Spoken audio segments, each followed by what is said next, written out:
I am an optimist. I like to look on the bright side. I don't like to feel sorry for myself or focus on these negative things. And so I didn't for a long time, for years.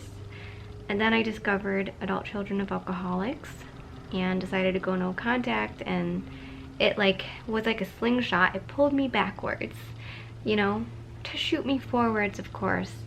But like the being pulled backwards, I was like, oh my god, all these like dark feelings. I'm about to cry. I don't know why. So there were all these heavy emotions, but I've come to realize a rule of thumb that I like to live by is don't be upset about something for 5 minutes that you won't be upset about in 5 years. This is not one of those cases. This is something that's been affecting me my whole life, and I think will continue to affect me and like grow my heart for the rest of my life. And it's a worthy cause to let yourself think a little bit about.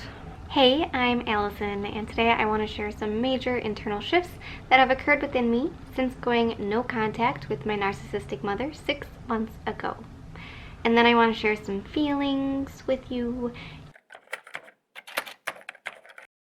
and some other things about this YouTube channel.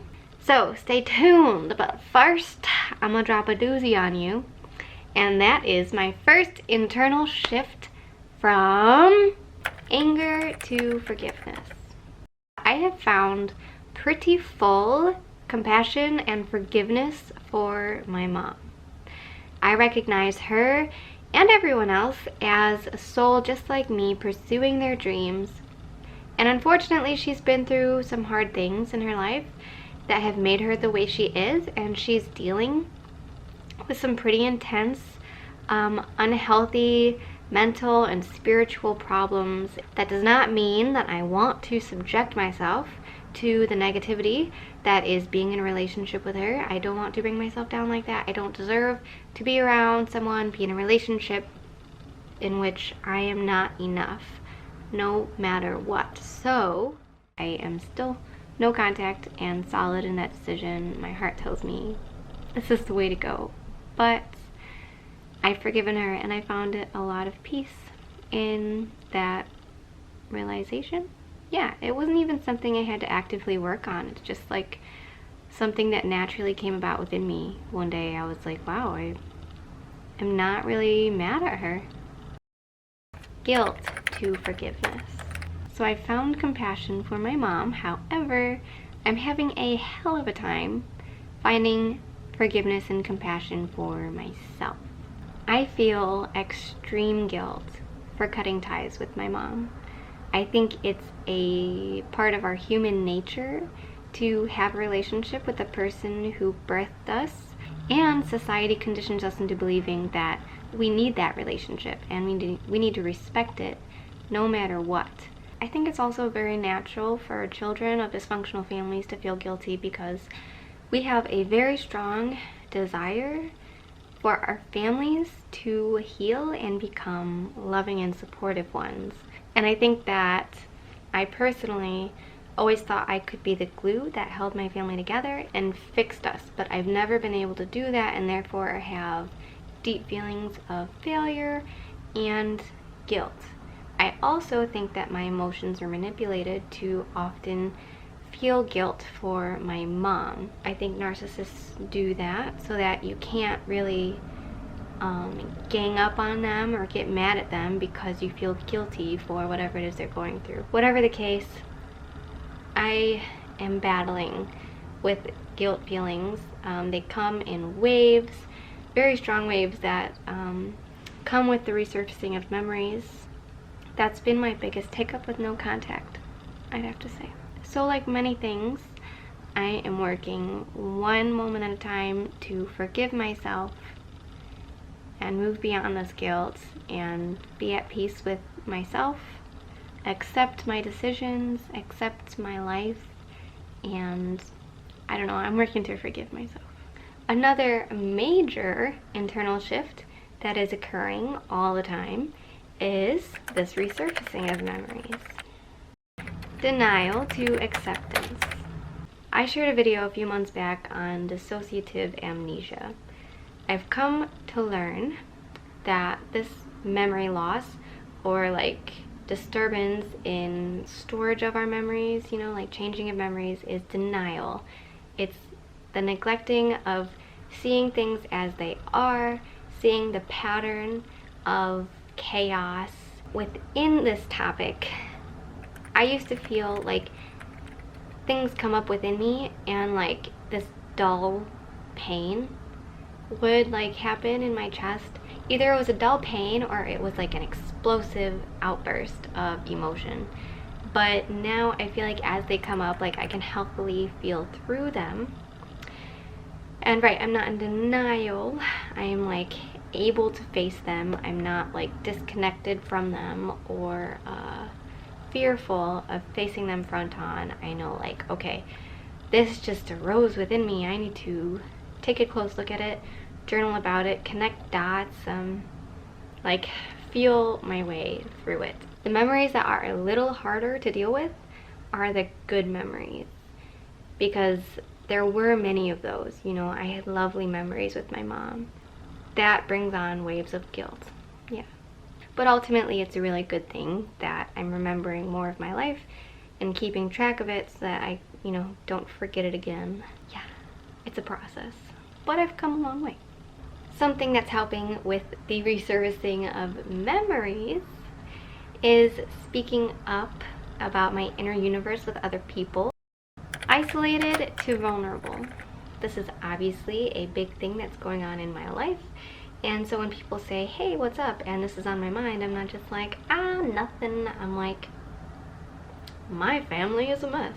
Opening up, coming out of isolation with people who I intuitively trust, that I can open up with, allows me to hear like thoughts that go way beyond what I would ever think of, and it just opens up so many doors. They can make insights that will like stir different things up for my subconscious, tell me things about their life that, expand my compassion or my perspective and resurface memories. That's like how I came into this, but it does so much more than I can fully describe. And it also, being vulnerable helps another person be vulnerable.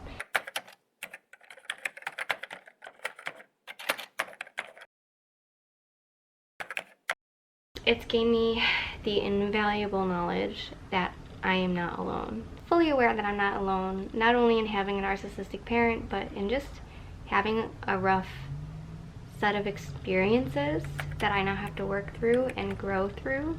We're all going through this life thing together. We all feel the same things, but at different times. Controlling to surrender. So we hold a belief that if everything were just right, we could make our parents or our families happy, that everything would be okay.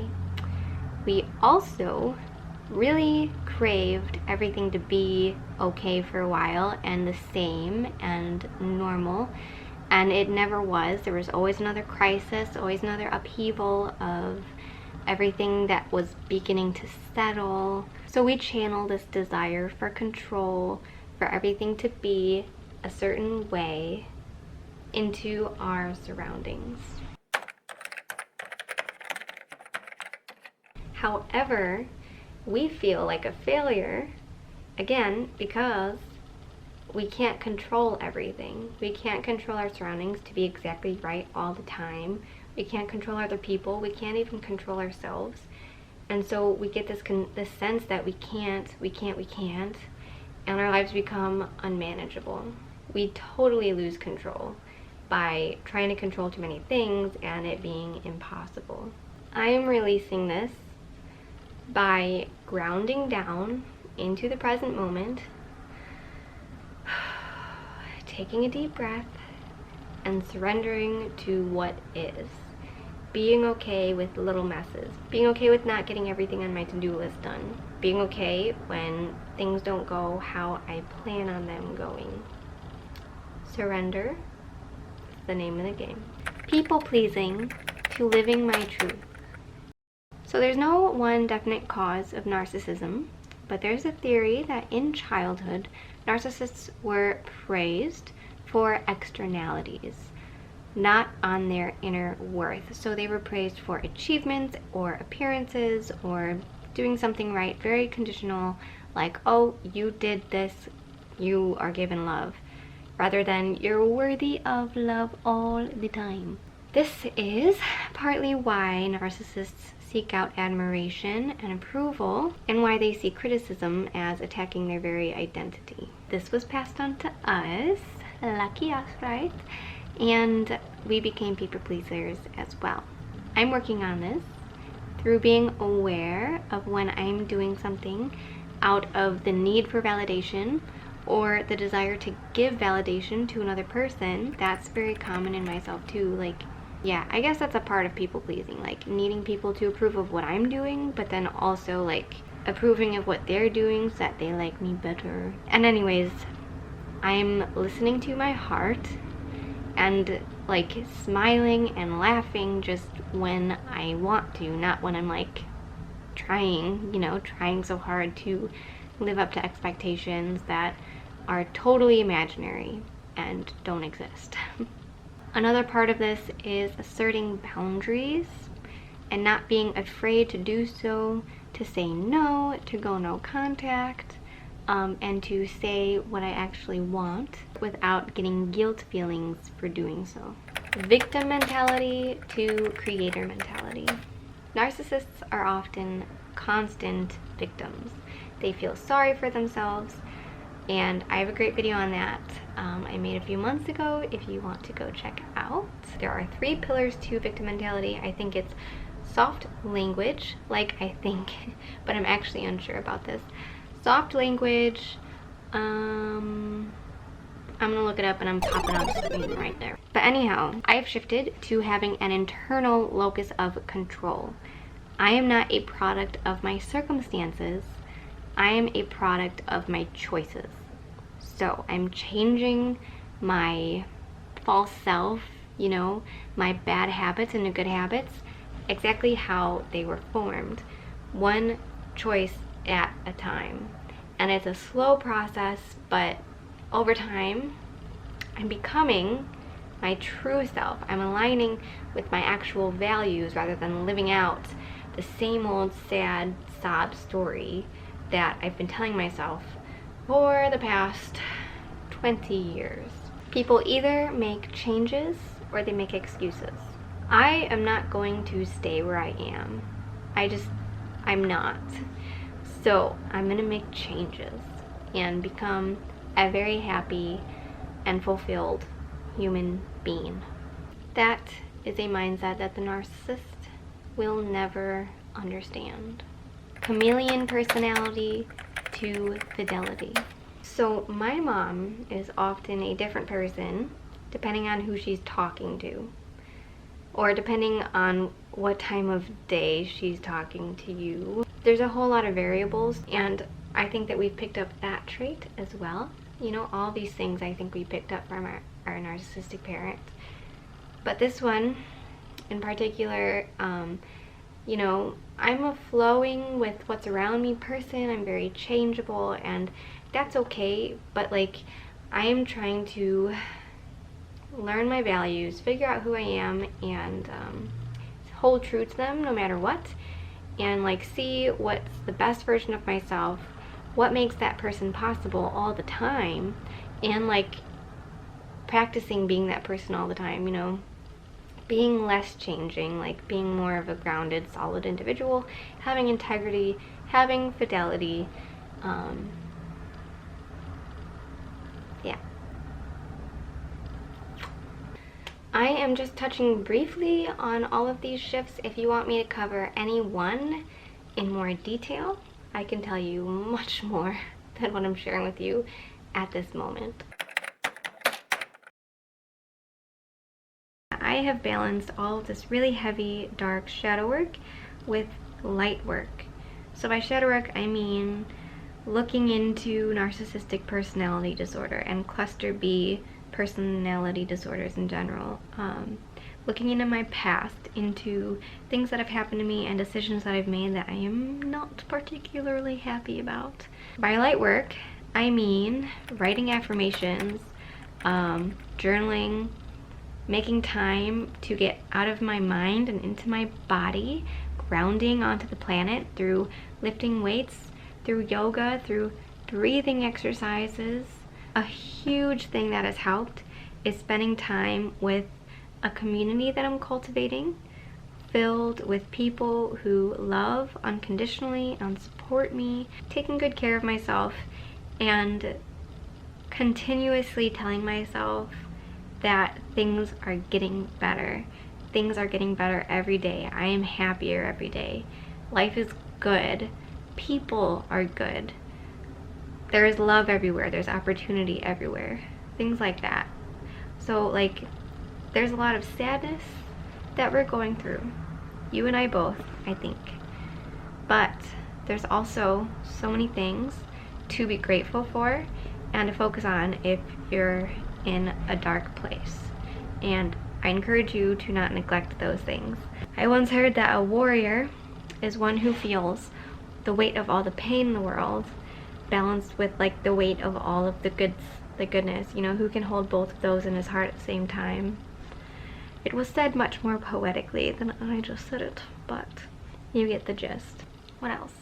Involving this YouTube channel, I want to share more about you and I rather than the narcissist, because I believe it's always been about the narcissist, and it's time that we take our lives back and focus on ourselves. That's a huge part of what I'm trying to convey through like what I say, but also just like in general, the topics I share. You may want to hear more about narcissism, and you know, learning about that is a part of our healing process, but I'm going to focus on us, you and me, in this together. Hey, so I thought of something else that I wanted to share with you, and that is that I made a logo. I'll put it right there for you to see. It's of an iceberg, and I like that symbol because, first of all, an iceberg used to be connected to a glacier, but it broke off to do its own thing, which is how I feel we are breaking the family cycle and embracing our best selves, transcending the expression of our genetics throughout the generation and ancestries, and passing along better expression of those things to future generations. I also think that this healing happens under the surface, begins in our subconscious, which is submerged underwater symbolically. It's not really in our conscious reality, and we suppress things within ourselves really deep, long time ago, and it's time to face those things, do the work, heal ourselves, and welcome some of those parts back into our world. So let me know what you think. I hope you like it. I love it.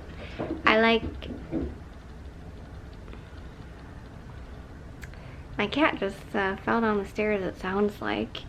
Anyways, I hope you're having a fantastic day, and I will talk to you next week.